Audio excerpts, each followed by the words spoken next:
Olá! Mais uma vez aqui estamos com o nosso programa Os Gideões. E que alegria podermos compartilhar a respeito do amor de Deus. Esse amor incondicional, este amor que atravessa o tempo, este amor maravilhoso, este amor que o Senhor tem pela vida de cada pessoa, mas muito especialmente por Israel. Vamos ver por que no nosso programa hoje. Temos conosco Daniel Hatz. Daniel, um homem de Deus separado para uma obra maravilhosa. Você vai conhecer um pouquinho da sua vida e um pouquinho do seu trabalho. Então, não saia daí. O programa Os Gideões já começou.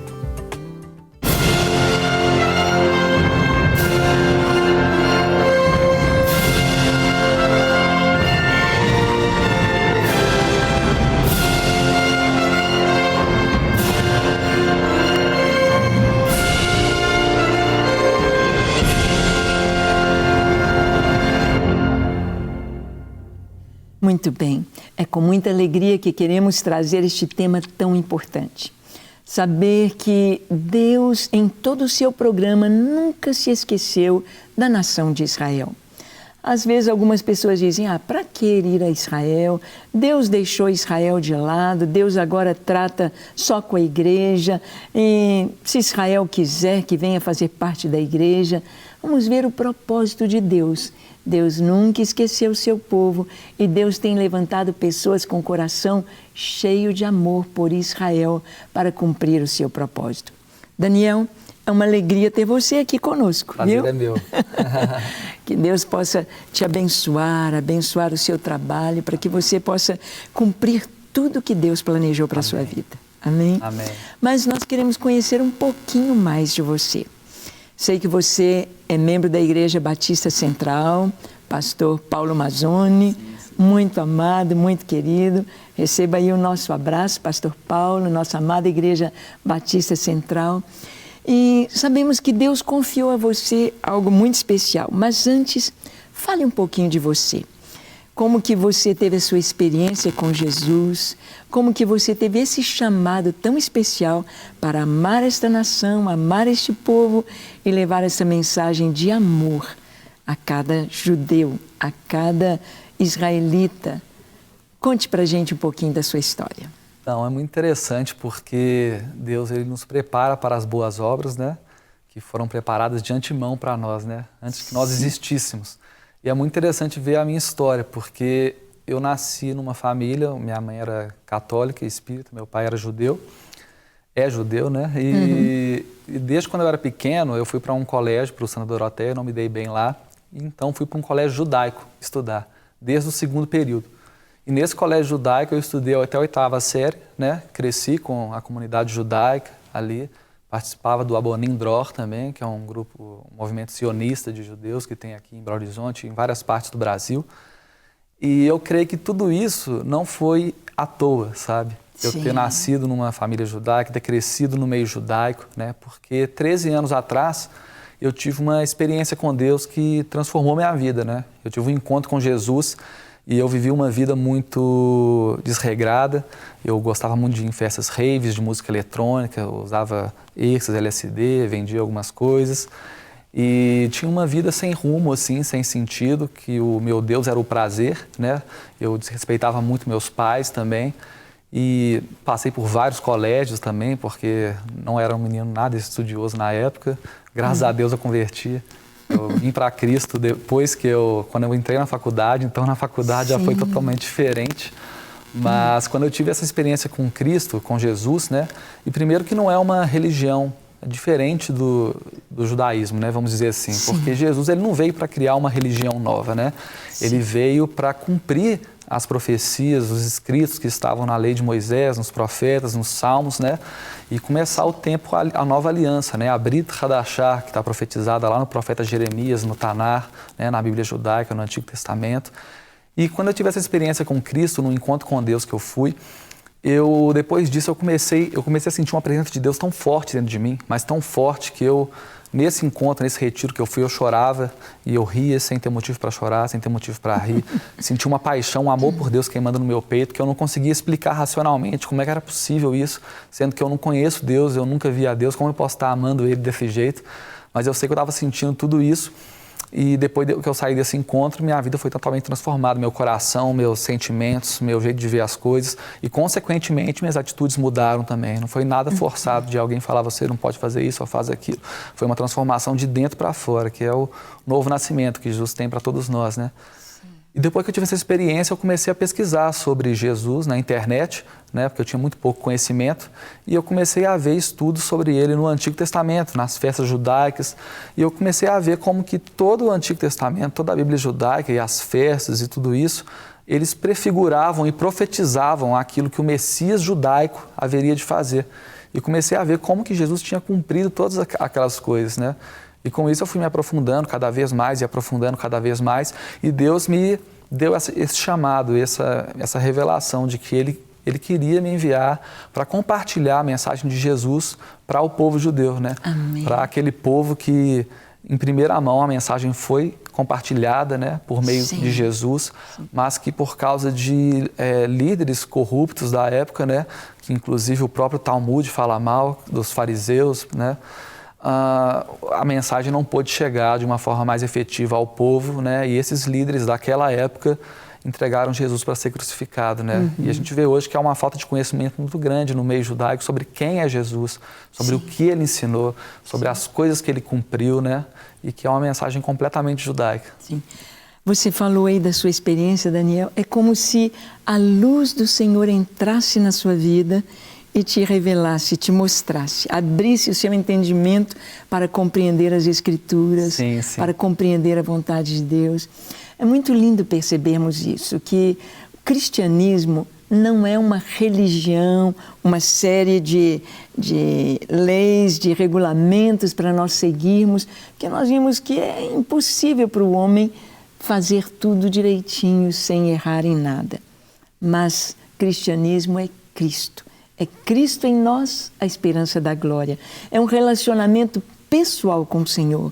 Foi isso que aconteceu com você, não é, Daniel? Sim, com certeza. E é importante lembrar também que a palavra Cristo e cristianismo é o jeito grego de se falar Messias, né? Então, quando você fala cristianismo, na verdade você está dizendo messianismo, né? E o Messias é um dos pilares da fé judaica, de acordo com Rambam, né? É uma promessa irrevogável, né? Então, quando você fala cristianismo, você está dizendo messianismo, ou seja, o cumprimento da promessa judaica de que o Messias haveria de vir. E os cristãos são quem? São os messiânicos, né? Sim, que creem no Messias. Exatamente. Aquele que já veio há 2000 anos atrás e cumpriu todas as profecias que estavam a respeito da sua primeira vinda. Exatamente. Né? Porque ele há de voltar. Exatamente. Que coisa linda. E Daniel, como foi que você começou assim? Você contou um pouquinho da sua história, que passou pela escola judaica, seu pai judeu, sua ascendência judaica. Então já arde no coração esse amor, né, pela Escritura, por Israel. Mas como que você começou assim a buscar, e o que você tem encontrado a respeito assim dos judeus em relação a Jesus? Por que 2000 anos se passaram e continuam não querendo conhecer Jesus? Como você vê isso? O que acontece foi, se você voltar no tempo, né, na época de Jesus, ele foi rejeitado pelos líderes da época, né? Os quais ele denunciava as más obras deles na época, né? E por isso houve bastante raiva dos líderes judaicos com relação a ele. E como o próprio Novo Testamento fala, né? Quem dissesse que ele era o Messias seria expulso da sinagoga, né? Então há uma pressão muito social assim naquela época e ainda hoje no meio judaico, que você, como judeu, pelo menos os liberais assim, né? Você pode ser tudo, pode crer em Buda, pode crer em espiritismo. Agora, se você crê no Jesus, aí é uma linha vermelha ali que você não pode passar. Você sofre um preconceito pela comunidade judaica. Então tem muito essa questão social e a questão também do desconhecimento do povo judeu. A maioria do povo judeu nunca leu o Novo Testamento, os rabinos muito menos. E assim como Jesus estava, né, quando ele veio presente em carne naquela época, e Nicodemos, né, perguntou, por acaso a nossa Torá, ela julga alguém sem antes conhecer o que ele faz e o que ele diz? né? É exatamente isso que acontece hoje. Os líderes judaicos, eles julgam que Jesus não é o Messias, que ele é um falso profeta, impostor, sem nem ao menos conhecê-lo, sem nem ao menos saber o que ele fez, o que ele ensinou, né? E essa falta de conhecimento, ela gera como que um abismo e um preconceito sem fundamento a respeito da pessoa de Jesus. Além disso, a maioria dos judeus conservadores e reformistas, eles não conhecem o Antigo Testamento, o Tanar, a Bíblia judaica, né? E os próprios ortodoxos, que são aqueles que estudam mais, não a Bíblia judaica em si, mas o Talmud, que é a tradição rabínica, eles também conhecem muito pouco a respeito dos profetas, né? Por exemplo, Isaías 53, ele não é lido mais nas sinagogas, na leitura dos Haftarot, dos profetas, né? E antigamente era, de acordo com o historiador judeu Rafael Levi, do século 17.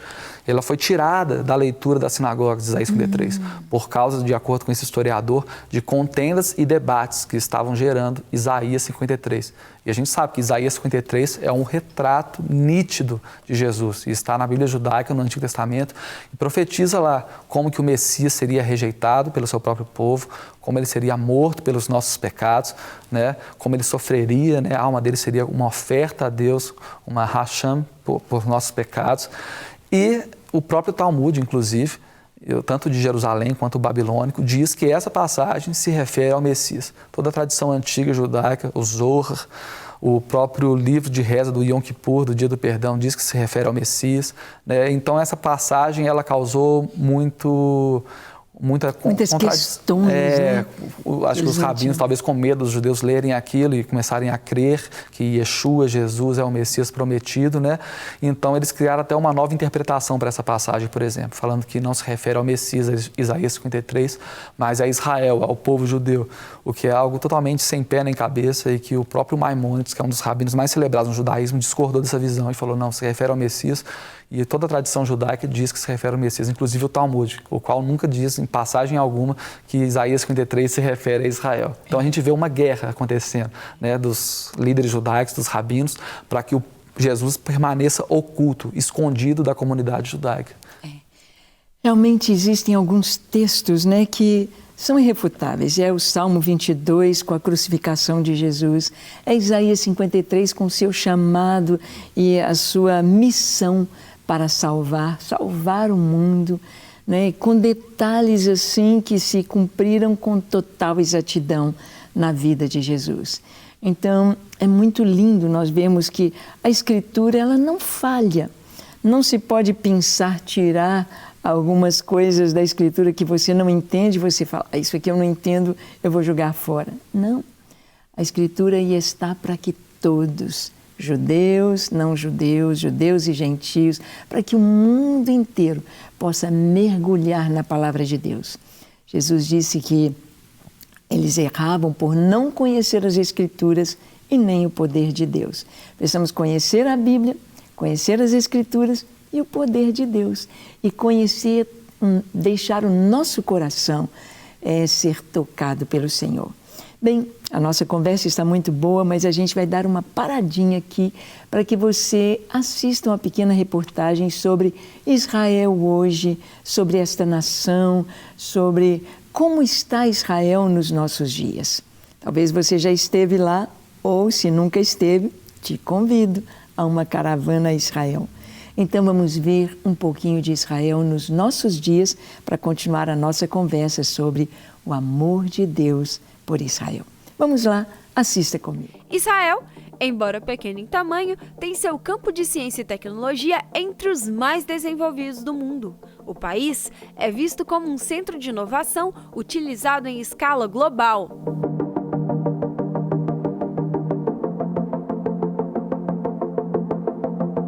A agricultura é algo que surpreende. Hoje, menos de 20% das terras israelenses são adequadas para a agricultura, mas ao mesmo tempo consegue atender às necessidades da população de produtos alimentícios em 95%.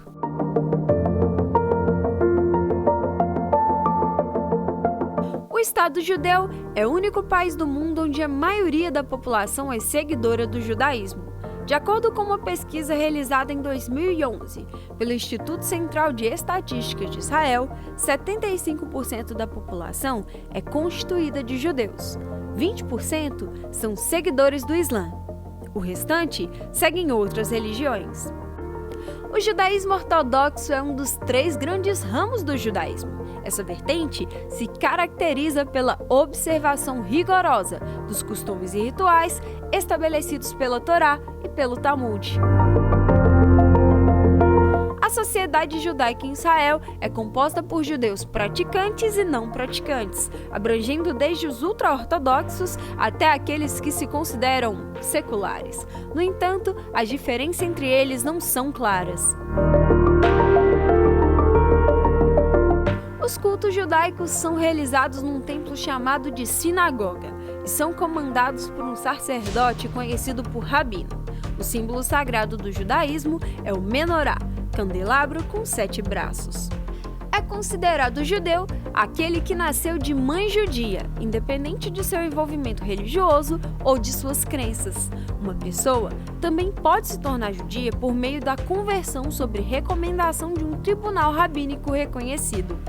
O processo de conversão inclui aceitar as mitvot, imergir em uma piscina e a circuncisão no caso de homens. O turismo em Israel também é aquecido. Para além dos pontos religiosos, os turistas podem conhecer o centro financeiro de Israel, Tel Aviv, conhecido por suas praias e pela arquitetura Bauhaus.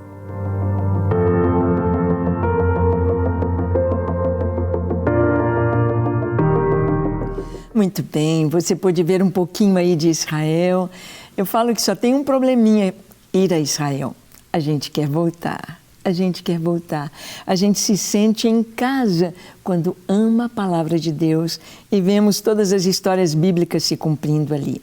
Eu quero ler um texto aqui, o que Jesus disse em Mateus 27, 23, Mateus 23, de 37 ao 39. Jesus disse assim: Jerusalém, Jerusalém, que matas os profetas e apedrejas os que te foram enviados. Quantas vezes eu quis reunir os teus filhos, como a galinha junta os seus pintinhos debaixo das asas, e vós não o quisestes. Eis que a vossa casa vos ficará deserta. Declaro-vos, pois, agora, que desde agora já não me vereis, até que venhais a dizer: bendito que vem em nome do Senhor. Jesus ali está falando do passado, do presente e do futuro. Ele disse: Jerusalém, quantas vezes eu quis te ajuntar, quantas vezes eu quis te trazer bem pertinho do meu coração, com a proteção, né, como a galinha faz com seus pintinhos, mas você não quis. Jesus trouxe, Jesus falou, o próprio Senhor, e Ele então trouxe uma palavra: a sua casa vai ficar deserta por 2000 anos. Ali ficou Jerusalém, ali ficou Israel, sendo pisado por várias nações, e até que venhas a dizer, vai chegar este momento, quando o povo vai dizer: bendito que vem em nome do Senhor. Aguardamos este dia com muita alegria. E na nossa conversa aqui com Daniel, Deus tem dado a Daniel este amor, esse entendimento, não é, Daniel? Daniel, queria assim, como você falaria para um judeu que Jesus é o Messias?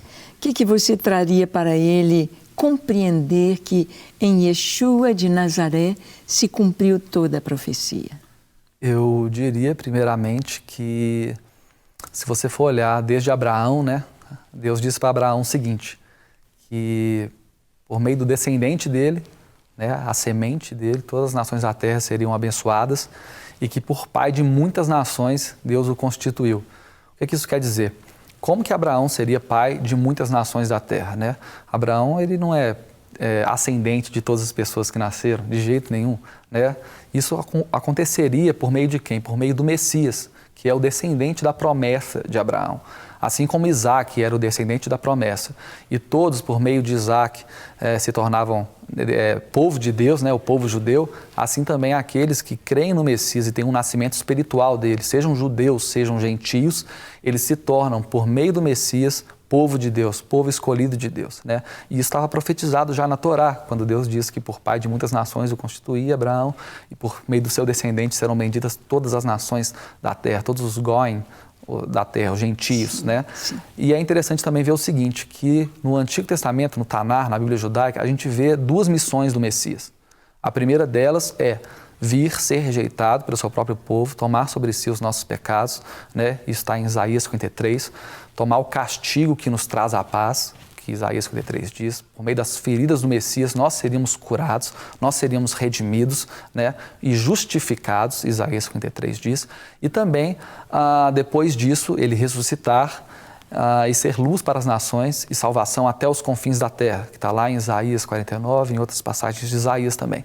E o que a gente vê com relação a Jesus é exatamente isso, ele sendo rejeitado pelo seu próprio povo, né, tomando sobre si os nossos pecados, mas depois disso ele ressuscitou, assim como Isaías 53 também diz, porque diz que depois do sofrimento dele, ele veria a luz e prolongaria os seus dias. Como sim, que ele prolongaria os seus dias?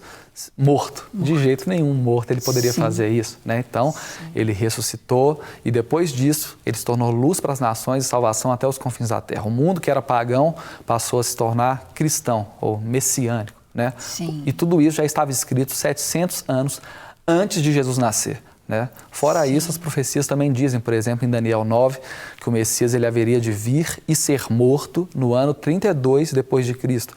Né? Se você calcular lá as semanas de Daniel, né? Dá exatamente nessa data. E essa passagem de Daniel 9, ela é expressamente messiânica, né? Porque fala da justiça eterna, tudo isso. E ela também diz que depois que o Messias fosse morto, o templo em Jerusalém seria destruído e a cidade de Jerusalém sim, também. Jesus ele morreu no ano 32, 33 depois de Cristo e o templo foi destruído no ano 70 depois de Cristo pelo imperador Tito. Ou seja, 38 anos depois da morte de Jesus. E isso estava escrito 1000 anos antes de Jesus nascer sequer, né? Fora isso, o Salmo 22 também, que diz que o Messias ele teria as mãos e os pés perfurados, né? Karu Yadai Verhaglai. Nas Bíblias judaicas hoje essa passagem foi alterada. A letra Vav, que é assim, ela foi encurtada e virou a letra Yud. E isso transformou Karu Yadai Verhaglai para Keari Yadai Verhaglai, quer dizer, como leão, minhas mãos e meus pés. Aí eu pergunto, como leão, minhas mãos e meus pés? Faz sentido uma frase dessa? Uma frase sem pé nem cabeça, não é verdade? Uhum. Mas por quê? Porque foi alterado a letra Vav para a letra Yud. E como é que eu sei disso? A gente sabe disso por causa dos pergaminhos do Mar Morto, que lá constam lá, Karu e Yadai Verhaglai perfuraram minhas mãos e meus pés. Sim. E os pergaminhos do Mar Morto são pergaminhos judaicos que datam de 2.200 anos atrás, ou seja, pelo menos 200 anos antes de Jesus. Não foram cristãos que escreveram ele. E também a Septuaginta, que é uma tradução judaica do hebraico para o grego, feita por 70 sacerdotes judeus 200 anos antes de Jesus nascer, e lá também está escrito em grego, perfuraram minhas mãos e meus pés. E até em alguns pergaminhos massoréticos da Bíblia judaica também dizem, perfuraram minhas mãos e meus pés. Mas na Bíblia judaica hoje, qualquer pessoa vai estar lá, como leão, minhas mãos e meus pés. Por quê? Porque os rabinos quiseram esconder essa passagem do povo judeu para que ele não cresça em Jesus. E esse Salmo 22 é um salmo completamente messiânico.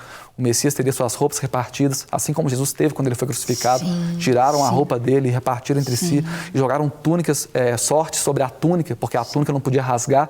Tudo isso estava falando no Salmo 22, 1000 anos antes de Jesus nascer, que aconteceria, né? Além disso, Isaías fala que o Messias faria vários e vários milagres, né? O Moisés é uma figura do Messias, né?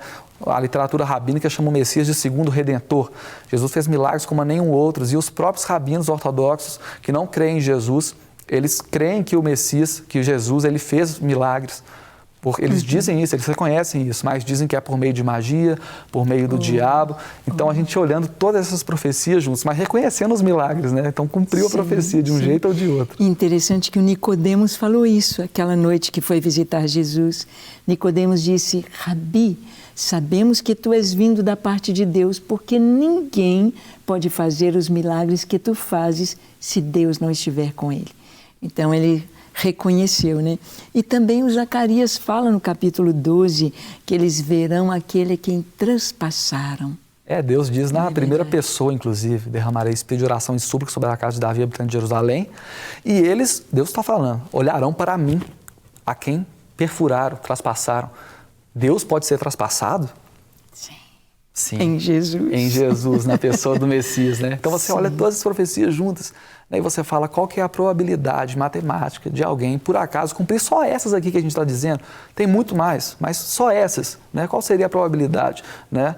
Estatisticamente falando, seria impossível falar que Jesus não é o Messias, não é o Salvador. Sim. Mas algumas pessoas questionam, como você sabe que Jesus fez essas coisas que você disse que ele cumpriu de profecias?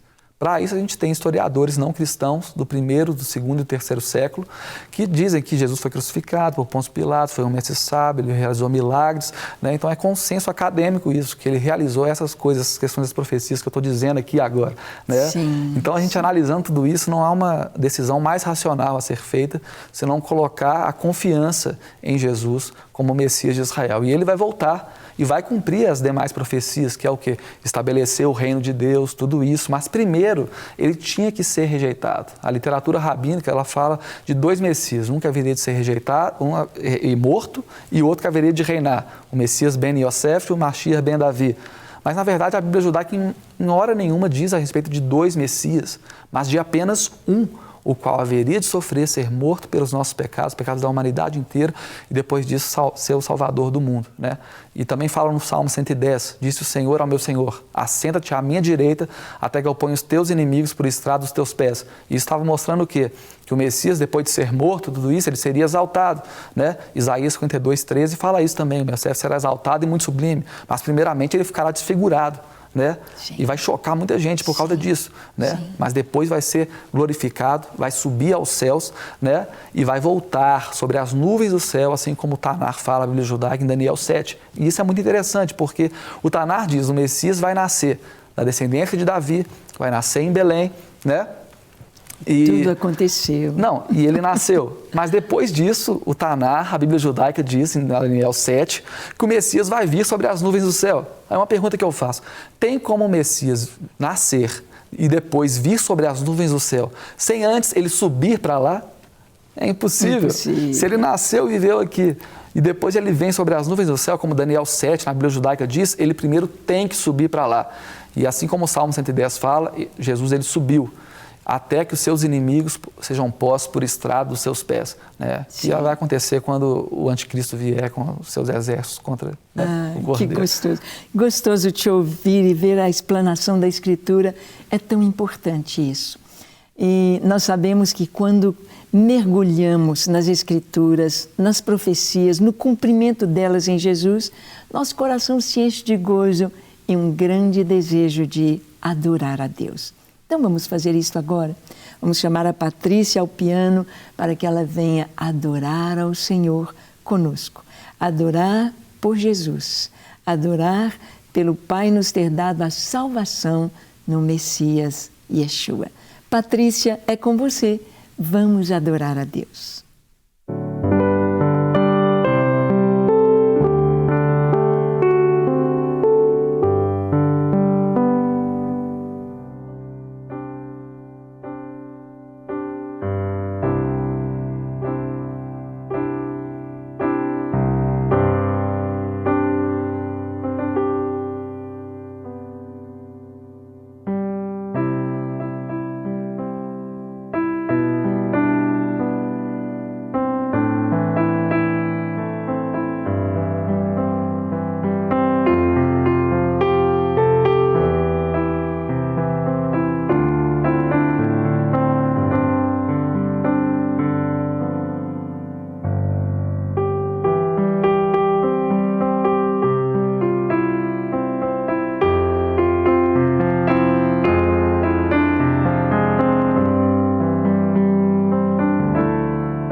Como é maravilhoso podermos adorar ao Senhor e sabendo que este Deus maravilhoso, este Deus que nos dá a salvação, este Deus que nos dá a vida eterna, este Deus que nos mostra tudo em Sua palavra, o passado, o presente e o futuro, nas Escrituras Sagradas. Nosso programa passou tão rápido hoje, não é verdade? Daniel, foi tão gostoso a gente conversar um pouquinho, né? Gotinhas daquilo que Deus tem te dado. Eu queria que você deixasse uma palavra para as pessoas que estão nos assistindo, aqueles que já têm Jesus, como devem se portar em relação ao povo de Israel. E a nação de Israel, aos judeus, como devem se portar diante de Deus e nesse tempo. Amém? Com relação aos meus amigos judeus, meu povo, o conselho que eu gostaria de dar é o seguinte: pense por si mesmos. Não tome uma decisão a respeito de Jesus, dele ser o Messias ou não, com base no que te disseram, com base no que os rabinos da época de Jesus disseram. Leia por você mesmo o Novo Testamento, leia por você mesmo a Bíblia judaica, as profecias messiânicas e tire a sua própria conclusão a respeito disso, né? Porque é isso que Deus ele manda a gente fazer. Não é à toa que Deus revelou a Torá para o povo judeu no Monte Sinai, né? Com o povo todo junto olhando. Deus ele quer que você, por si próprio, conheça a palavra dele.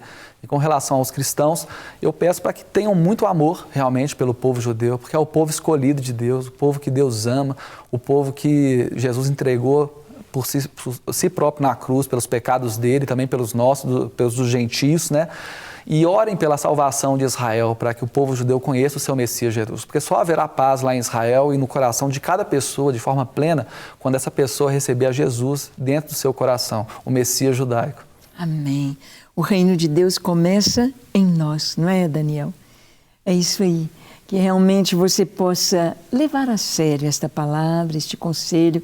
Eu creio que Deus preparou o programa de hoje para você, para trazer o entendimento de quem é Jesus. Quem é Jesus? O Evangelho de Mateus foi escrito para os judeus. É muito lindo como que cada passo ali que Mateus nos fala, ele vai trazendo o cumprimento das profecias. Então aí está, para você conhecer este Jesus maravilhoso, este Messias glorioso, que veio, cumpriu todo o propósito do Pai. Ele se humilhou, sendo obediente até a morte e morte de cruz, e alcançou um nome que é sobre todo nome. Amém? Daniel, muito obrigada de você ter vindo, que Deus abençoe sua vida, seu ministério, a sua ida aos Estados Unidos, a Israel, que você seja mesmo um porta-voz da mensagem salvadora de Jesus. Amém. Eu que agradeço, viu? Amém. Foi muito bom. Deus te abençoe e Deus te abençoe muito também.